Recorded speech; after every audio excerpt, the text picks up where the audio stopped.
La Zarat en las vestimentas, segunda parte.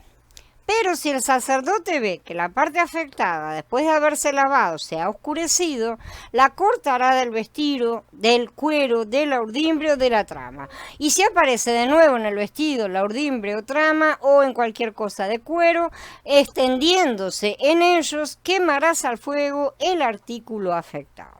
Entonces, arrancar el pedazo afectado que no se hubiera extendido, ¿sí?, representa la eliminación de la posible flaqueza de la vida y conducta de la persona, o sea, ese punto débil en el cual siempre caemos. El oscurecimiento de la parte infectada de la vestimenta después de lavada es buena señal, es señal de sanidad, de restauración, de que está volviendo a lo normal.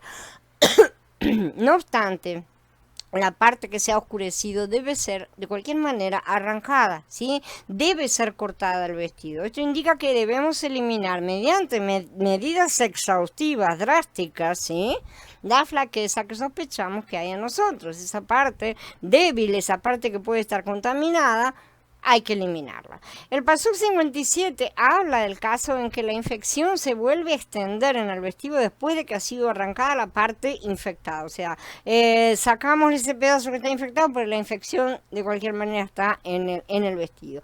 La reaparición de la infección en la vestimenta es una mala señal y significa que la flaqueza se ha vuelto a manifestar, ese pecado ha vuelto a salir, incluso después de que la persona había tomado medidas con respecto a ella y la había eliminado.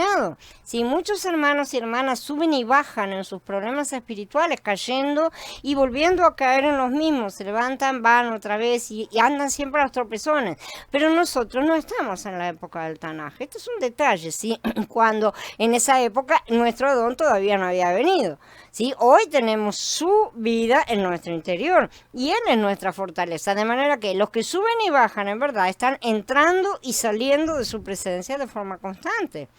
A veces tienen una relación superficial con Él, a veces solo acuden a Él cuando están mal, a veces no quieren acudir cuando están mal porque les da vergüenza, a veces directamente, o sea, son cosas en las cuales dicen voy pero no voy, o van pero en verdad no están yendo del todo.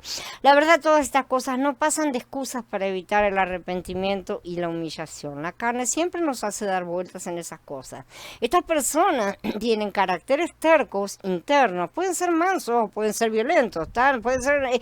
La expresión externa es lo de menos, pero son tercos y no les gusta, o sea, no les gusta su carne admitir errores.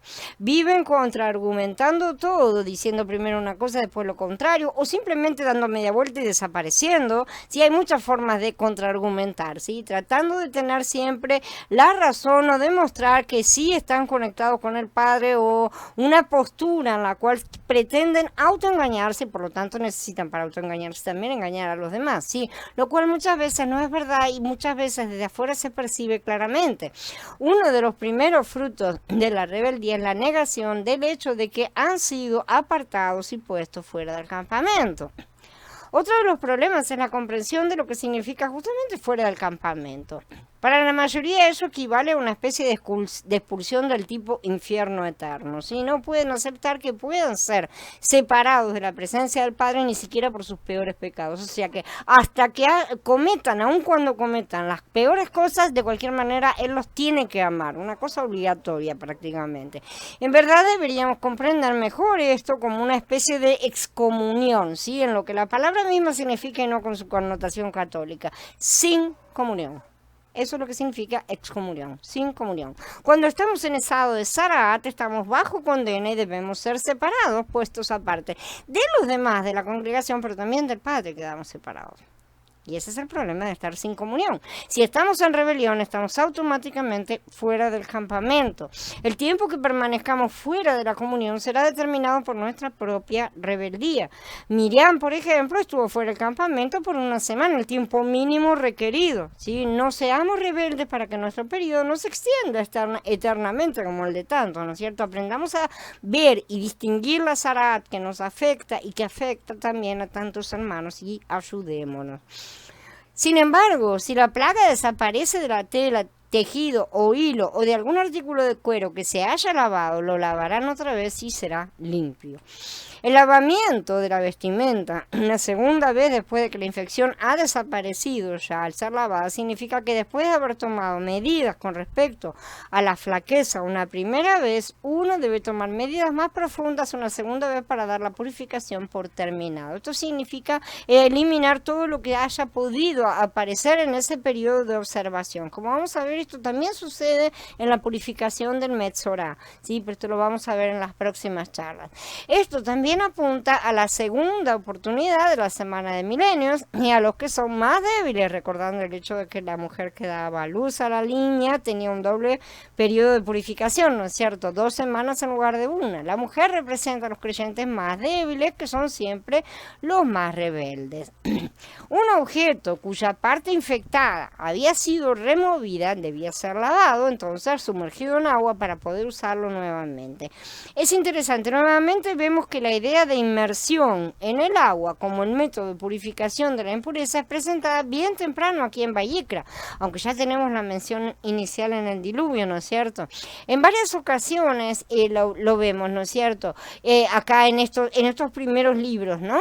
Y más tarde lo vemos en el ministerio de Yahanan el Bautista, ¿sí? Y luego finalmente en Mashiach. ¿Por qué es la inmersión en el agua tan esencial para todos estos rituales y ministerios? ¿Acaso el agua tiene alguna propiedad inherente que cuando es usada como un ritual de purificación, como el bautismo, por ejemplo, produce limpieza espiritual? Si vemos las aguas a través de las escrituras, o sea, el concepto, ¿no es cierto? No vamos a preguntar por qué, sino que vamos a comprender realmente la intención de Yahweh por detrás de este símbolo del Ruach HaKodesh que limpia y purifica. ¿Sí? Acá vamos a encontrar un patrón. ¿Por qué no ser inmersos en aceite de oliva, por ejemplo? ¿No es cierto que también es un símbolo del Ruach?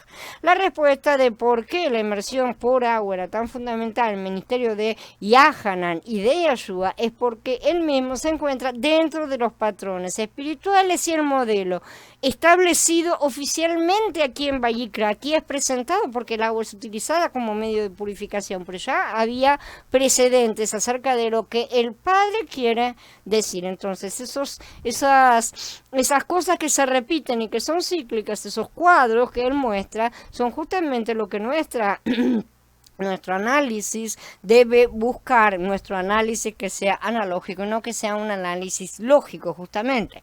El aceite simboliza unción. El agua simboliza limpiar la impureza, así que recordemos nuevamente el diluvio. Esta es la ley para la plaga de Zaraat en tela, de lana o de lino, en tejido o en hilo o en cualquier artículo de cuero para declararlos limpios o impuros. Esto es exactamente lo que el último pasuk del capítulo 13 nos dice, que el propósito para todos estos procedimientos que determinan si uno tiene Zaraat o no, no es cierto, o en sus objetos, no tiene nada que ver con plagas o enfermedades, sino que es para distinguir lo puro de lo impuro. Estamos siempre tratando estas cosas porque todo lo que el Padre nos ha puesto acá, a pesar de que tenga implicaciones físicas, lo que está mostrando es un aspecto espiritual que nos guste o no nos guste, es mucho más importante que el aspecto físico y material. Tengan miedo de aquel que puede quitar también la vida y la vida eterna, ¿no es cierto? Entonces, el Padre nos dice que no temamos a los que pueden quitar la vida material que tenemos aquí, que es temporal y que además ya está muerta, por así decir, ¿no es cierto? Sino que temamos al que puede también quitar la vida eterna. Ese es el problema que nosotros tenemos, que no vemos las cosas en su correcta dimensión, las invertimos y entonces le damos más importancia a todos los detalles de nuestra vida y nos preocupamos por las cosas de esta pequeña vida que ya está muerta. Como ya lo sabemos, esta pequeña vida ya está muerta. Si estamos esperando en verdad la vida eterna, realmente debemos estar sabiendo perfectamente que vamos a tener que dejarla extra, vamos a tener que tirar, porque sin las dos juntas no van a andar. Entonces, esta es la ley para la plaga de Zaraat en tela, lana o lino, o en cualquier artículo para declararlos limpios o impuros. Están reconociendo que esta es una de las obligaciones principales de las cuales un creyente que está yendo para sacerdote, ¿no es cierto?, es responsable, porque somos responsables de distinguir entre lo puro y lo impuro y de dejar de mezclarlo todo en una gran ensalada como normalmente hacemos. Nosotros debemos vivir nuestras vidas determinando según la mente de Yeshua, lo que es puro y lo que es impuro. Si se callaran más seguido la boca y no estuvieran tan ansiosos en preguntar, pero ¿cómo? Escucharían la voz de él que les va diciendo las cosas. Lo digo en serio. Lo digo en serio y les digo, prueben a callarse y escuchar directamente lo que él dice. Ni siquiera se hagan preguntas. Él va a mostrar el camino correcto, ¿sí? Porque lo que a él le interesa, como ya lo hemos dicho, no son voces audibles, sino simple y sencillamente es el guiar nuestros pasos.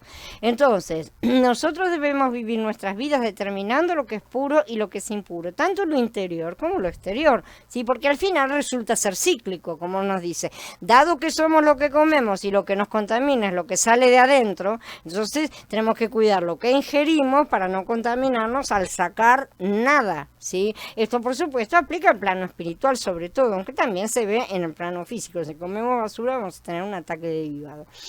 Nosotros debemos evitar todo lo que es espiritualmente impuro para nosotros, pero en verdad esto no debe ser una obligación autoimpuesta, sino una consecuencia directa de nuestra alimentación espiritual. Si simple y sencillamente hago lo que es correcto porque mi alimentación espiritual me indica hacer lo que el Padre quiere que haga. Ahora, si yo me alimento de un montón de otras cosas, voy a andar vomitando por todas partes. Si comemos paganismos, eliminaremos paganismos, por decirlo de una manera bastante cruda y directa. No podemos sacar verdadera obediencia si nos alimentamos de desobediencia. ¿Cómo exactamente sabemos qué puede ser puro o impuro para nosotros? Lean la Torá. Como Shaul dice, ¿qué armonía hay entre Mashiach y Belial? ¿Mashiach lo haría? Es simple, las preguntas son bastante básicas generalmente. Y la verdad es que cuando nos ponemos a hacer preguntas de ¿será que está bien? ¿Será que está mal?